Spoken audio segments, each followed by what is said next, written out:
বিয়ের আগে বউরে বলে দিবেন, শোনো বউ, আমি কিন্তু বড় তেড়া যুবক, আমি কিন্তু 2 নম্বর পথে কামাই করব না। অতএব অন্য মানুষদের বউদের মতো সকাল বিকাল শাড়ি পাল্টাবা আর 3 পিস পাল্টাবা, মার্কেটে যায় কেনার পরে বলবা শুধু কার্ডের ঘষা দেন আর বিল দেওয়া হয়ে যাবে, এগুলো কিন্তু আমার দ্বারা হবে না। আমি কিন্তু হালাল খোর, আমি হারাম খোর না। বলা যাবে না ইনশাল্লাহ? হবু বউরে বলে দিতে পারবেন না? বেশিরভাগ ক্ষেত্রে দেখবেন ওই মেয়ে বলবে, আব্বু না, সমস্যা আছে ছেলের, কারণ তার দরকার কি? একটা চোর। তার দরকার একটা চোর, তার দরকার একটা ঘুষখোর, তার দরকার একটা দুর্নীতিবাজ, তার দরকার একটা টিন চোর, তার দরকার একটা গম চোর।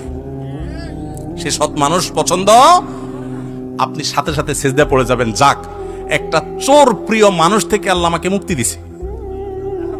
একটা সৎ মানুষ খুঁজবেন, চেষ্টা করা যাবে না ইনশাআল্লাহ? অসৎ হওয়ার জন্য যোগ্যতা লাগে না, অসৎ হওয়ার জন্য যোগ্যতা, চোর হওয়ার জন্য যোগ্যতা লাগে না, সৎ হওয়ার জন্য যোগ্যতা লাগে। সৎ হওয়ার জন্য মেরুদণ্ড শক্ত থাকতে হয়, হিম্মত থাকতে হয়, সৎসাহস থাকতে হয়। বাবাকে বলতে হয়, বাবা আমি চুরি করব না। তুমি অসন্তুষ্ট থাকতে পারো, বাবা আমি 2 নম্বর জিনিস তোমাকে খাওয়াবো না। আমাকে অন্যদের উদাহরণ দিবা না, আমাকে সৎ মানুষের উদাহরণ দাও। যুবকরা বলা যাবে না বাবাকে ইনশাআল্লাহ? বেয়াদবি করা ছাড়া সুন্দর ভাই বলা যাবে না। আল্লাহ আমাদের সবাইকে তৌফিক দান করুন।